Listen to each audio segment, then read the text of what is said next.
नमस्कार दोस्तों, हमारे इस वीडियो में आप सभी का स्वागत है। आज हम एक छोटी सी कहानी लेके आए हैं। भगवान शिव और माता पार्वती के विवाह की कथा है। भगवान शिव और माता पार्वती के विवाह केवल एक दैवी घटना नहीं बल्कि भक्ति, तपस्या, संयम और सृष्टि संतुलन का अद्भुत प्रतीक है। इस दिव्य मिलन के बिना सृष्टि अधूरी मानी जाती है। आइए कथा को शुरू करते हैं। क्योंकि शिव बिना शक्ति के शव हैं और शक्ति बिना शिव के निष्प्रभावी। यह कथा बताती है कि जब भक्ति और प्रेम सच्चे हों तो परम ब्रह्मा भी अपने भक्त के समर्पण से बंध जाते हैं। प्रथम जन्म में माता पार्वती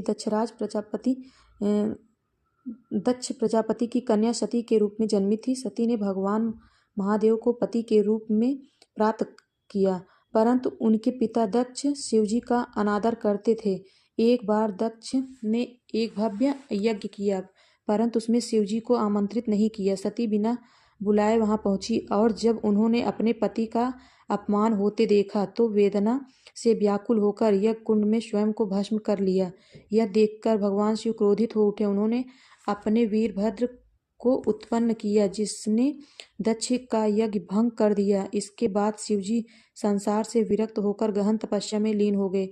कालांतर में सती ने हिमवान राजा और रानी मेनका के घर पार्वती के रूप में जन्म लिया। बचपन से ही पार्वती को यह ज्ञात था कि वे भगवान शिव की अर्धांगिनी बनने के लिए जन्मी हैं। वे शिवजी की सेवा करने और उनका हृदय जीतने के लिए गहन तपस्या में लग गई। उन्होंने वर्षों तक कठोर व्रत और उपवास किए, कभी पत्तों पर, कभी जल पर और अंत में वायु पर जीवित रहकर शिवजी को प्रसन्न करने का संकल्प किया। देवता भी उनकी भक्ति देखकर विस्मित थे। देवताओं को चिंता थी कि शिवजी के विरक्त रहने से सृष्टि का संतुलन बिगड़ जाएगा। उन्होंने कामदेव को भेजा कि वे शिवजी के ध्यान को भंग करें। कामदेव ने पुष्पबाण चलाया, परंतु जब शिवजी को इसका आभास हुआ, उन्होंने अपनी तीसरी नेत्र की ज्वाला से कामदेव को भस्म कर दिया। फिर उन्होंने अपनी तपस्या पूर्ण की और पार्वती की भक्ति का अनुभव किया। उन्हें ज्ञात हुआ कि यही सती का पुनर्जन्म है। भगवान शिव ने पार्वती की परीक्षा लेने के लिए एक साधु का रूप धारण किया और कहा, कन्या, शिव के विरक्त, भस्मधारी और निर्गुण है। तुम जैसी सुंदरी उनके योग्य नहीं। पार्वती मुस्कुराई और बोली, महर्षि शिव ही मेरे आराध्य हैं। वे न केवल भस्मधारी हैं बल्कि ब्रह्मांड के स्वामी भी हैं।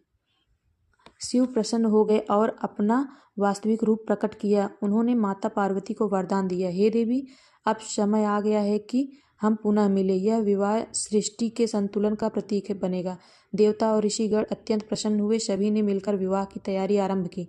हिमालय पर्वत को सजाया गया। ऋषि मुनि, देवता, गंधर्व, अप्सराएं सभी निमंत्रित हुए। भगवान विष्णु और ब्रह्मा स्वयं उपस्थित हुए। विवाह की शोभा अपरंपार थी, पर जब शिवजी बारात लेकर चले तो वह अद्भुत दृश्य था।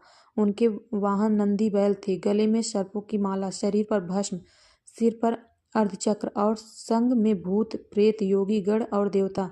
हिमवान और मैना देवी पहले तो भयभीत हुए, परंतु पार्वती मुस्कुराए और बोली, यह वही महादेव हैं जो त्रिलोक के स्वामी हैं, जिनकी लीला अगम्य है पर हृदय प्रेम से भरा है। ऋषियों ने वेद मंत्रों से विवाह संपन्न कराया। अग्निदेव को साक्षी बनाकर शिव पार्वती ने सप्तदी देवताओं ने पुष्प वर्षा की, गंधर्वों ने गान किया, अप्सराओं ने नृत्य किया, विष्णु जी ने कन्यादान किया और ब्रह्मा ने मंत्रोच्चार किया। विवाह के बाद देवताओं ने कहा, अब सृष्टि में पुनः संतुलन और शक्ति का संचार होगा। शिव पार्वती विवाह संयम, श्रद्धा और भक्ति का प्रतीक है। माता पार्वती ने यह सिद्ध किया कि सच्चा प्रेम केवल रूप नहीं, तप और त्याग से मिलता है। शिवजी ने यह दर्शाया कि शक्ति के बिना शिव अधूरा है और शिव के बिना शक्ति निष्क्रिय। उनका मिलन संसार को यह संदेश देता है, जहाँ प्रेम में भक्ति हो और भक्ति में धैर्य, वहाँ सृष्टि भी झुक जाती है।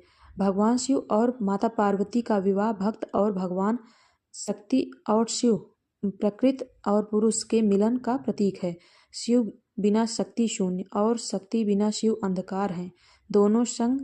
दोनों का संग ही सृष्टि का सार है। वीडियो आप लोगों को अच्छी लगी हो तो लाइक शेयर कमेंट ज़रूर करें। धन्यवाद।